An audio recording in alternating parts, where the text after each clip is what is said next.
decir, que no se puede zafar de explicar algo, porque esa es la parte básica, cuando ustedes dan el apoyo a la habilidad que van a enseñar. ¿Estamos?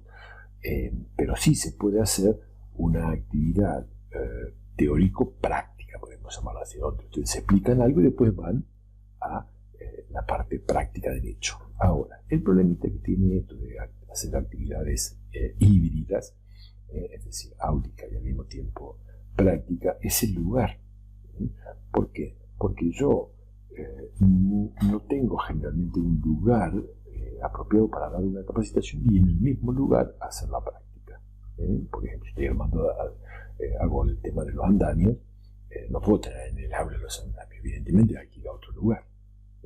Y esa es la dificultad de armonizar todo. En algunos casos, bueno, se podría hacer, en otros no. Pero bueno, evidentemente la parte teórica y la actividad áulica es necesario para fijar los conocimientos teóricos que se va a dar. Y en lo otro, bueno, digamos que lo práctico para la habilidad, para mejorar la habilidad. Muchas veces uno sabe la parte teórica, sabe el procedimiento, pero bueno, falla en la práctica. Entonces es interesante hacerla. Lo que pasa es que la práctica lleva mucho tiempo. Y otra cosa que pueden llevar son los apuntes teóricos, es decir, las fuentes, ¿sí? La bibliografía de donde sacaron todo. En realidad no hace falta que lleven todo el toco de hojas, ¿sí? Sino una bibliografía, de tal manera que si a alguien le interesa podría darle la fuente para que él pueda averiguar. No pasa eso generalmente, pero bueno, si por ejemplo un curso o algo así, lo habrán notado en algunas jornadas que el que da la jornada generalmente tiene un apoyo teórico, de tal manera que si alguien le pregunta, bueno, tomá, saca esto de acá, consulta esta cosita, ¿no? Para demostrar que se tiene una base teórica o una base bibliográfica, que no es que uno improvise. Bien, ahora vamos a ver la parte del libreto, es decir, cómo está escrito el libreto, cómo debería estar escrito. Bueno, yo les puse acá que el libreto, ¿sí? Es muy particular, porque el libreto tiene en cuenta tres cosas muy interesantes. Primero, el contexto, es decir, a dónde empresa es, a dónde se desarrolla, qué hace la empresa. Y otro punto sería los determinados propósitos, ¿sí? Es decir, las razones o las expectativas de logro que se quieren abordar en esta capacitación. Y supone una audiencia muy especial que tienen que conocer previamente. ¿Por qué? Porque el libreto va a estar adaptado a el lenguaje por ahí o el entendimiento de la audiencia. ¿Por qué? Porque si usan palabras raras, palabras muy técnicas, por ahí algunos no los podrían captar, o sea, no podrían entender lo que están explicando. Entonces hay que tener mucho cuidado, por eso hay que ajustarlo bien, y para eso es necesario conocer la audiencia. Bueno, veamos un ejemplo, ¿no? Yo acá les utilicé pura carne, porque ya lo conocen, ¿no? Por ejemplo, un manual de buenas prácticas de manufactura, ¿sí? Yo diría que está perfecto como teoría, pero difícilmente le serviría a los operarios. ¿Por qué? Porque es muy teórico.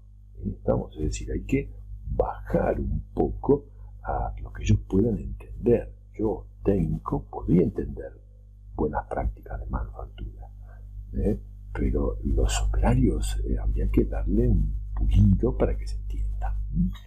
Ahora, ¿qué es este libreto? Bueno, el diseñador es el que construye una narración, es decir, un texto de varias hojas. No sé, lo vimos, ¿se acuerdan cuando vimos temporalización? En temporalización les decía si el texto ocupa una carilla o si ocupa dos carillas, cuánto tiempo tarda. Bueno, es de esto me estaba refiriendo yo, ¿no? Es decir, de este libreto. Ustedes escribieron este libreto y en base a la cantidad de hojas que van a hablar, bueno, eso les va a dar el tiempo en la temporalización. ¿Estamos? Y por supuesto sumado si hacen alguna actividad o alguna de esas cositas, ¿no? Que el personal tiene que pensar. Y bueno, ahora cómo puede estar escrito este libreto. Puede tener varias formas. Yo les puse acá 4 formas. ¿Puede haber más? Sí, puede haber más. Puede mezclarse estos, y sí, también se pueden mezclar y tener, ser más jugoso. Pero bueno, esto es lo básico. ¿Cómo puedo escribir yo en principio? Bueno, en principio yo les puse acá historias portadoras de una cultura, ¿no? Desarrollo de una cultura. ¿Qué quiere decir eso? Bueno, supongamos que en Pura Carne recibe nuevos empleados y quiere transmitir los conceptos fundamentales de por qué la empresa triunfó y cuáles son sus objetivos, sus esperanzas, y quiere lograr un compromiso con los nuevos empleados. Bueno, para eso empezaría con historia. Estamos diciendo con la historia de la empresa, cómo surgió, sus valores, y cómo fueron cambiando las tecnologías y se fueron adaptando, qué es lo más importante para la empresa, la calidad, el compromiso con los empleados, algo así como, no sé si habrán ido a Surveylupa, cuando ustedes van a Surveylupa, en la sala de capacitación les pasan un videito donde habla de la historia, cómo surgió DAO, cómo fue cambiando, por qué Solvay, Indupa, por qué se llama Indupa, y así, ¿no? Si van contándole un poco de historia, de tal manera que ustedes se sientan partícipes, estamos de la cultura de la empresa, porque, a ver, cada empresa tiene una cultura y esa persona que ingresa a esa empresa tiene que adquirir esa cultura porque es parte de la empresa. Estamos algo así como ponerse la camiseta.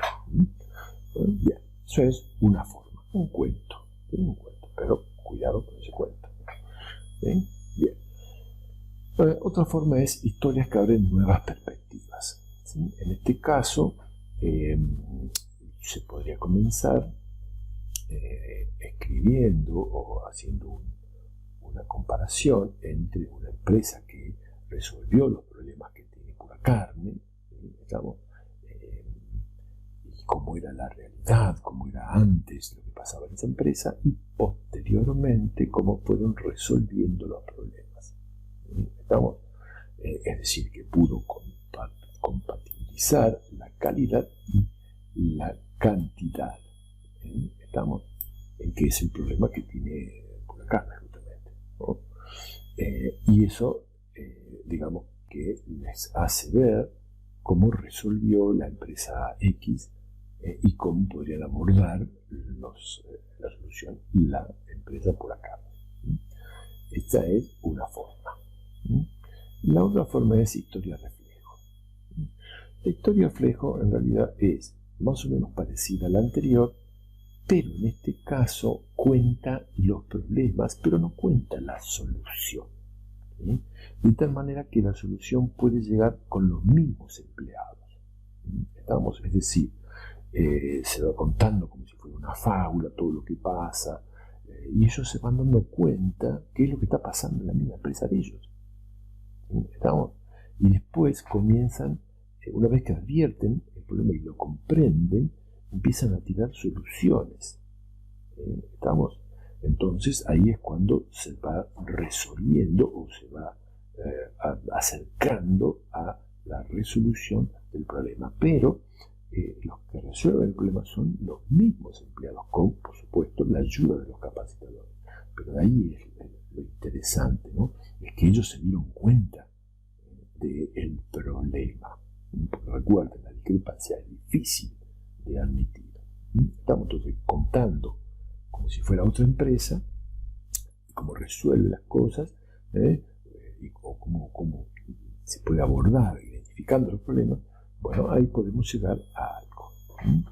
Y la última sería historias portadoras de un saber, del campo profesional. Bueno, desafortunadamente esta es la que más se utiliza, ¿no? Es decir, ahí se baja la teoría, se escribe toda la teoría, un resumen de la teoría de un campo profesional, por ejemplo, sería la parte de frigorífico para Pura Carne, y se va escribiendo todo lo que se va haciendo o lo que se debería hacer en cuanto a la higiene y a los trabajos, la actividad de los operarios. Algo así como el libro de capacitación que tiene de seguridad, ¿no? Se empieza con una parte básica de educación, capacitación, hace la diferencia y después cada vez va profundizando más y metiendo más teoría, términos muy específicos que ustedes deben aprender. Estamos. El problema es que plantearlo desde el campo de vista desde el punto de vista profesional es riesgoso por los términos que se utilizan. Estamos, por ahí se ponen términos que son difíciles de interpretar y si el operario no interpreta o no puede decodificar esa palabra, no va a entender lo que viene después.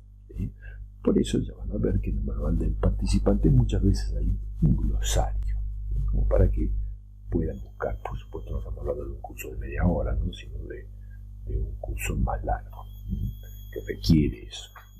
Bien,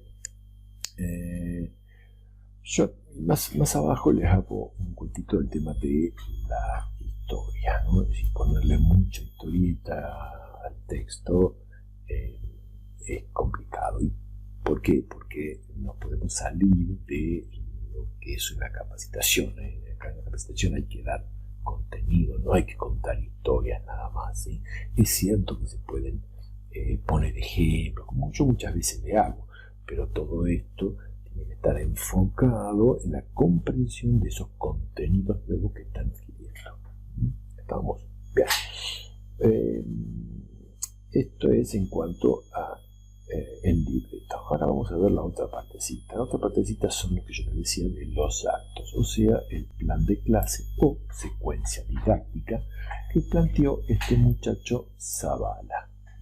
Estamos. En realidad yo tomé sus dichos, ¿sí? Pero los adapté un poquito a lo que nos interesa a nosotros en capacitación. ¿Sí? Estamos. Por eso si comparan lo que dijo Zavala con lo que está aquí, van a encontrar algunas pequeñas diferencias, pero más o menos están.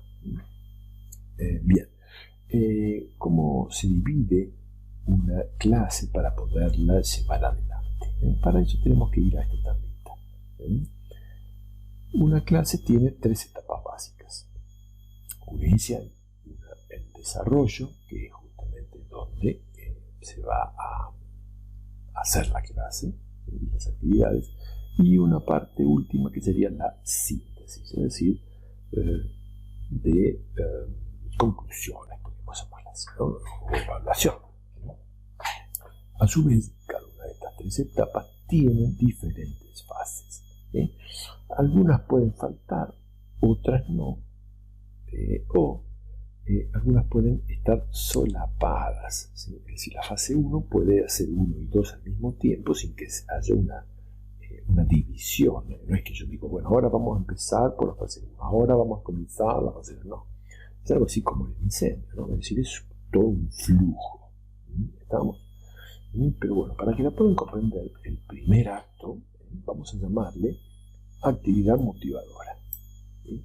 ¿Y qué es la actividad motivadora? Bueno, es cuando ustedes dan la parte de introducción, que plantean lo que se va a desarrollar, ponen el título, que el título debe ser atrayente para la gente y ser claro, es decir, lo que se va a hablar en la capacitación, y plantear determinadas cuestiones que a ellos les surja la idea de que algo no está bien. Y se sientan interesados para abordar el tema. Ya con el título, si el título es atrayente, ya ellos ahí tendrían un poquito de motivación.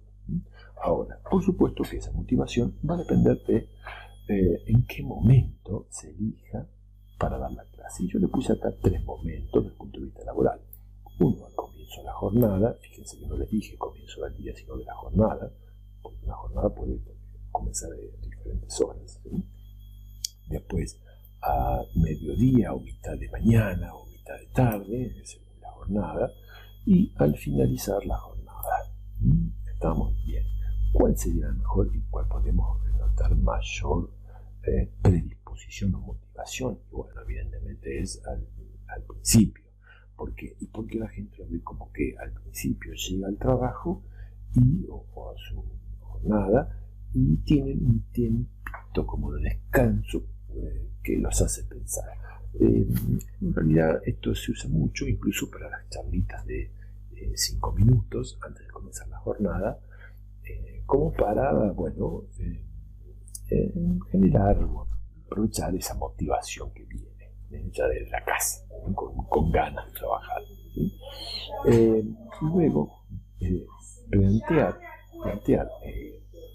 mediodía o media mañana o la mitad de la jornada es un problema, y más si van a comer, si llegan a comer y después tengo que dar la clase o antes de comer y van a querer comer, y después de comer y van a querer dormir o van a querer descansar. Es decir, es muy complicado lograr una motivación. Y al final de la jornada, se complica por el tema de que se quieren ir. Ese es el gran problema. Sin embargo, había una solución de armonizar. Yo le planteo un ejemplo en la docencia, ¿no? La docencia termina a las 12 del mediodía y comienzan a las 13 la otra jornada. Entonces lo que se puede hacer es que los que salen a las 12 se queden una horita más y los que entran a las 13 entren a las 12. De esa manera tienen una horita como para dar una capacitación. Es un sacrificio de todos, ¿no? Si la capacitación es paga aparte, bueno, ahí pueden poner en cualquier momento. Eso depende de cada empresa. Bueno, ¿qué viene después de la parte de motivación? Bueno, viene la generación del conflicto cognitivo. Ahí es donde ustedes plantean la duda, es decir, si lo que se está haciendo, la actividad que se está haciendo está bien hecha, si hay algunos errores que han descubierto ellos, cómo lo ven. Bueno, ahí la idea es generar o presentar algo, puede ser un texto, de tal manera de generar duda, que a ellos les surja el interrogante y vean la necesidad de aprender un poco más, como para mejorar su habilidad. El tercer acto estaría la definición de objetivos y la forma de abordar esto. En realidad no es que yo le voy a plantear los objetivos de la capacitación, sino le voy a decir más o menos lo que se pretende. Estamos a decir, ¿a qué quiero llegar con esto? ¿Qué quiero lograr con esta capacitación? No les voy a decir, bueno, lo que yo quiero lograr es disminuir los accidentes. No. Una capacitación no se da para disminuir los accidentes. Porque muchas veces se da capacitación y los accidentes no disminuyen. ¿Sí? Puede ser otro problema. Se da para mejorar una actividad. ¿Sí? Esa es la idea. Bueno, el acto 4 sería la planificación de la tarea. Es aquí en el acto 4 o el 5, que es donde ustedes dan la parte de contenido. Es decir, podrían dar la consigna, después empezar con un poquito de teoría, dar algunas presentaciones, y luego ir al acto 5, donde el acto 5 ya le dan la actividad para que ellos desarrollen. Si es necesario hacer una actividad, bueno, miren, en realidad yo diría que es importante, no es necesario, pero es importante como para que ellos piensen, porque recuerden que muchos de los problemas que hay en seguridad son o tienen una base actitudinal. Entonces, lo importante es llegar a eso. Es decir, la idea para poder abordar esa parte actitudinal, aunque sea un poquitito, es, yo diría, despacito,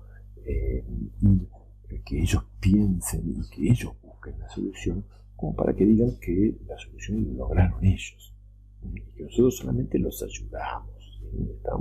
Realmente ayudamos a que lograran eso. Por eso es interesante la actividad. ¿Por qué? Porque lo somete a una discusión, a compartir cosas, ambiciones o compartir tareas, que vos la haces mal, que yo la hago bien, cosas así. Después viene la otra parte, que sería la final para la clase, que sería la parte de conclusiones, ¿sí? La parte de conclusión, bueno, nosotros le podemos llamar la socialización de los saberes o de los contenidos que se lograron en esta clase, con una puesta en común, ¿sí? Es decir, para que quede bien claro que cuáles son los contenidos que se debería fijar acá, a ver si se logra o no se logra después de la capacitación. Y que todo el entendimiento sea correcto. ¿Qué quiere decir con eso? El entendimiento sea correcto. Cuando uno va a una capacitación o a una clase, la interpretación de todas las personas puede ser diferente ante un mismo cuestionamiento o un mismo contenido, ¿sí? Entonces, lo que se trata con esto, en la fase 6, o en el acto 6, es que todos tengan más o menos la misma idea, es decir, unificar, por eso se llama socializar, los contenidos. ¿Estamos?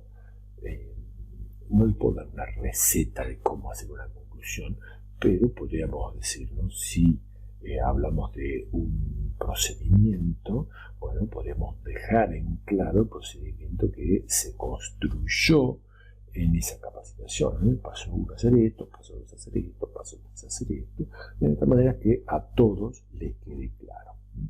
Luego, optativo, el 7 y el 8. ¿Por qué optativo? Bueno, porque acá es la parte de evaluación y la otra es la entrega de material, ¿sí? Muchas veces no es necesario hacer una evaluación, o hay varios tipos de evaluación. Una es la evaluación del proceso y otra es la del resultado. Es decir, una es para mí, para saber cómo se fue desarrollando la clase, digamos que si lo hice bien o mal, hago autocrítica. Y la otra es resultados de los alumnos, ¿no? De los que asisten, a ver cómo les fue. Por supuesto que ya lo he planteado, cuando hablamos de evaluación es complicado porque el tema es si sale mal que hacemos, el otro tema es si elijo el instrumento no adecuado, el instrumento de evaluación no adecuado para este grupo, voy a tener muchos desaprobados, tampoco me conviene, ¿no? Ya lo hablábamos, ¿no? Si yo como superario no le puedo presentar un múltiple elección con tres opciones porque no va a poder ser. Ahora, si les presento un dibujo donde yo tengo que elegir viendo una imagen, ya distinto. ¿Estamos? Bueno, y por último, la parte de estrategias para ayudar y recordar. Es ahí donde ustedes entregan un folletito. ¿Estamos? Para que el que quiera puede mirar el folletito, digamos, mientras va en el colectivo puede mirarlo, hojearlo. ¿Estamos? Como para que se vea, que quede algo en el papel. No es necesario, pero es conveniente. Bien, y ahora vamos a hablar un poquito de la metodología de las etapas. Yo acá les pongo ese primer momento, todo el proceso de aprendizaje. Durante la etapa de desarrollo se trabajan los contenidos del aprendizaje. Yo decía, no decir tanto la parte de la parte áulica como la de actividad, ¿sí? Y en la última parte, bueno, en la última parte sería la conclusión, ¿sí? Ahora, ¿cómo se pueden desarrollar los contenidos si yo tengo tres tipos? Los conceptuales, los habilidades o procedimentales y los actitudinales. Y bueno, yo acá les presento un resumencito. Cuando hablamos de contenidos conceptuales, no es solamente repetir lo que yo sé de teoría. ¿Estamos? Porque acá lo importante es cómo ellos lo van, encuentran la necesidad de adquirir ese contenido. Es decir, acá es interesante la generación, la construcción del conflicto cognitivo para que ellos vean la necesidad de aprender algo teórico. Pero recuerden que nosotros no damos teoría simplemente para que ellos aprendan. Lo que nos interesa es que hagan algo bien. Pero muchas veces necesitamos que dar algunos contenidos teóricos, porque son la parte básica para lo que viene después. ¿Estamos? Entonces, bueno, por eso es interesante que ellos primero se genere ese conflicto para aceptar los contenidos nuevos, porque si yo ya acepto como viene toda la mano, ¿para qué voy a mejorar? ¿Estamos? Bien, eso es en cuanto a los conocimientos o contenidos conceptuales. ¿Qué pasa con los procedimentales o de habilidad? Bueno, en este caso los de habilidades son un poquito más sencillos y más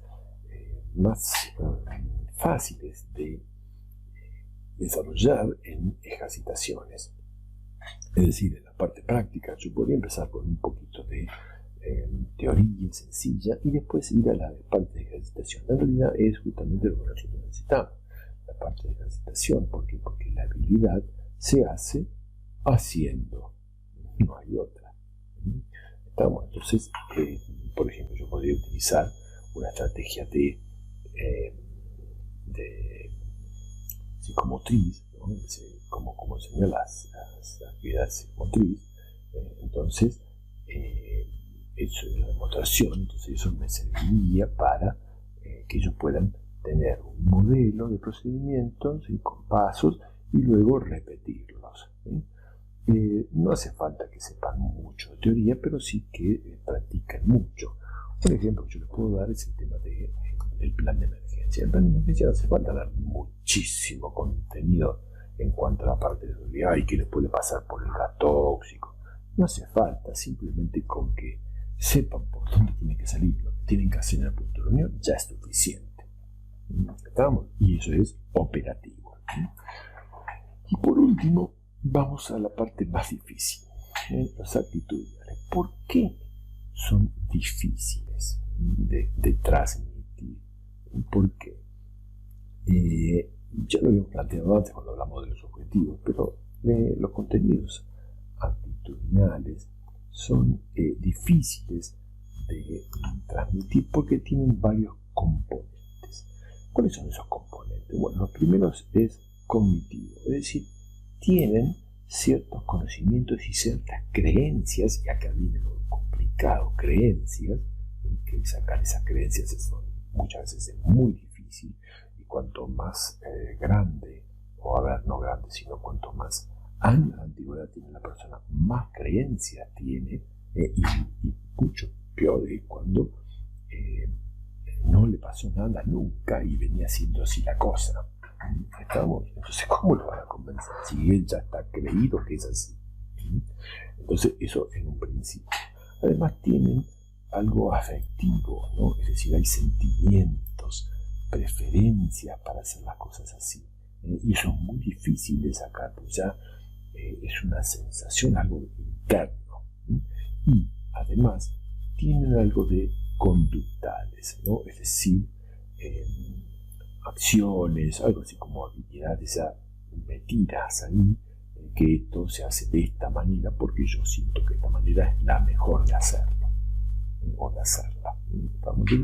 Gracias a estos componentes es muy difícil de tratar los contenidos actitudinales.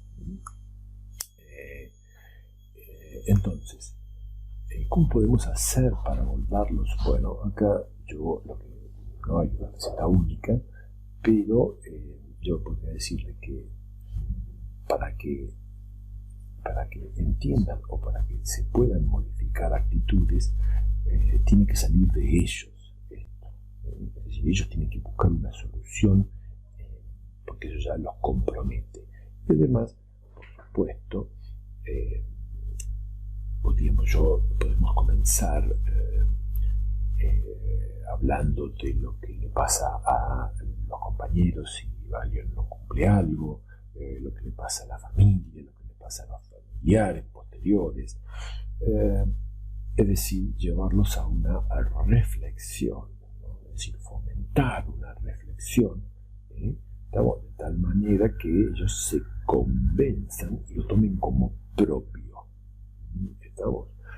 No es fácil, requiere tiempo, pero bueno, por ejemplo, ¿no? En el polo, después de muchos capacitaciones, muchas capacitaciones de varios años, la gente ya está convencida cómo hacer las cosas. No hay que forzarlos, ya saben lo que tienen que hacer. Por supuesto que cuando vienen nuevos hay que comenzar de vuelta. Bien, con esa parte nosotros terminamos en lo que podríamos llamar el manual del instructor. No busquen esto en el libro viejo, que tiene ciertas diferencias porque lo estoy reformando. Lo fui reformando a medida que le saqué cosas, le puse cosas, lo mezclé un poquito, le di otro formato. Yo les voy a publicar esto como para que tengan este modelito actualizado. Bien, ahora vamos al manual del participante. ¿Cuáles son los componentes del manual del participante? Algo muy sencillo. La introducción, el desarrollo, la ejercitación que van a hacer o la evaluación, y después bibliografía, glosario, si es que hace falta. Si es un cursito, se pone bibliografía para que ellos puedan consultarlo. A lo mismo que el glosario, si no, no. Introducción, bueno, la introducción algunas veces se pone, otras no. ¿En qué consiste la introducción? Bueno, una presentación, un mapa conceptual y una agenda, es decir, lo que vamos a plantear en esta capacitación, en este curso en realidad, porque eso ya se hace cuando es un curso. Un mapa conceptual es cómo se van a ir desarrollando los temas, cómo están relacionados, y por último la agenda, que sería algo así como una temporización en cada momento, que es lo que se va a hacer, si van a ser muchos distintos capacitadores, o si hay un break o no, para que la gente pueda saber a qué atenerse. Pero esto recuerden que es un curso. Entonces la introducción para una capacitación normal no se hace. Una capacitación de 30 minutos, ¿no? Vamos a ver el desarrollo. Si el desarrollo está relacionado, y es necesario hacerlo, con el desarrollo del manual del instructor, ¿no? Es decir, sería como un resumencito, un resumen teórico de lo que se va a ver. Esto generalmente se suele suplir con un folleto que se le entrega. Ustedes habrán visto en la parte práctica, el manual práctico, el tema de la carretilla manual o el levantamiento manual de cargas. Ese folletito tenía un poquito de teoría, tiene teoría. Entonces, eso es lo que se le entrega al personal, como para que ellos se lo lleven a la casa, lo miren, y siempre con dibujitos lindos, coloreados. De esta manera que sean atrayentes. No todo un manual de capacitación, por ejemplo, ¿no? Que eso no lo ve nadie, creo. Pero sí algo que sea una hojita, una carilla o dos carillas, no mucho más. ¿Sí? Generalmente se hace un folletito, hay programitas para hacer folletos, por ejemplo, Publisher de Word, de Office, perdón. Se utiliza para hacer folletos y darle formato de folleto que es mucho más atractivo que una hoja común. Yo les recomiendo que eso lo miren. Había pensado en darle algo así, voy a ver si les doy un ejemplo de folleto, pero bueno, tampoco los quiero presionar demasiado, más de lo que le presioné. Pero bueno, sigamos un poquito más abajo. ¿Qué más tiene el desarrollo? Bueno, el desarrollo sigue mucho, si se le va a dar mucho, bueno, el número de páginas, la numeración de las ilustraciones que se van a ver, la versión del temario, y así, bueno, puede tener varias cositas. Pero bueno, esto no es necesario que lo tengan si es un folleto. Después, la ejercitación sí. ¿Cómo es esto? Bueno, a ver, vamos a ver una cosita, fíjense, ¿no? Yo les dije presento. Acá tenemos, acá. ¿Qué le llevo yo? El manual del capacitador ya lo vimos, pero el manual de participante tiene que tener dos cosas básicas: el desarrollo, es decir, un folleto, y la ejercitación. Que es lo que se basa en la clase. Le podemos agregar la evaluación si la vamos a hacer, pero realmente la evaluación será al final, si es una evaluación para que yo les ponga una nota, o una evaluación para que evalúen cómo fue la capacitación, también puede ser. Pero hay dos cosas básicas: el desarrollo y la actividad, o sea, ejercitación. Bien, sigamos un poquito más yo acá les pongo, ¿no? La ejercitación, que son las actividades de los alumnos, que ya estaban planificadas, y el glosario o bibliografía, que muchas veces no es necesaria, pero si es algo, un cursito, algo más largo, y bueno, en ese caso sí, yo le pondría bibliografía y glosario, porque muchas veces los que hacen un curso están interesados, es decir, no cualquiera viene a hacer un curso, no los que están interesados, entonces los que están interesados por ahí quieren buscar un poquito más de información, y más ahora con la posibilidad de internet, ¿sí? Bueno, y con esto, bueno, ya llegamos al final del libro, nos encontramos con un poquito de bibliografía, obviamente haciendo adecuada lo que hablamos recién. Entonces ustedes pueden, si quieren, buscar más información de la... Bueno, y hasta acá llegamos.